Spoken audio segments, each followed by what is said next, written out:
একটা সংসারে ছেলেরা যতটুকু পরিশ্রম করে মেয়েরা ততটুকু পরিশ্রম করে। ছেলেরা বাহিরে পরিশ্রম করে আর মেয়েরা ঘরের ভিতরে পরিশ্রম করে। যাই হোক, আসসালামু আলাইকুম, সকলে কেমন আছেন?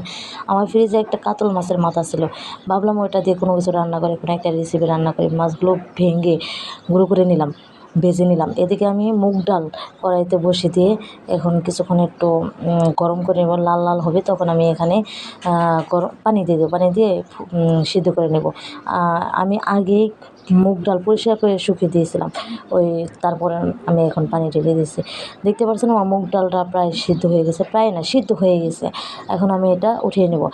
এখন পাতিলটা পরিষ্কার করে তার মধ্যে তেল, পেঁয়াজ, রসুন, দারচিনি, এলাচ, কাঁচামরিচ, আদা রসুন বাটা, জিরা বাটা সব একসাথে দিয়ে এখন একটা আমি টমেটো দিয়ে দেবো। টমেটো দিয়ে সুন্দর করে ভালোভাবে কষিয়ে নেব।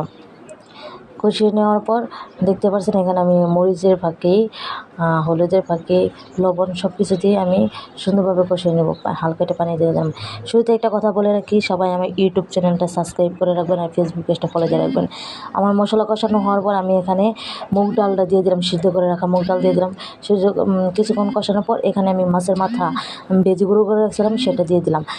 এখন এটা দিয়ে অনেকক্ষণ মিক্সার করে নিব। দেখতে পাচ্ছেন প্রায় 10 থেকে 15 মিনিট আমি কষিয়ে নিচ্ছি। কষানো হওয়ার পর এখানে আমি পরিমাণ মতো জল দিয়ে দেবো।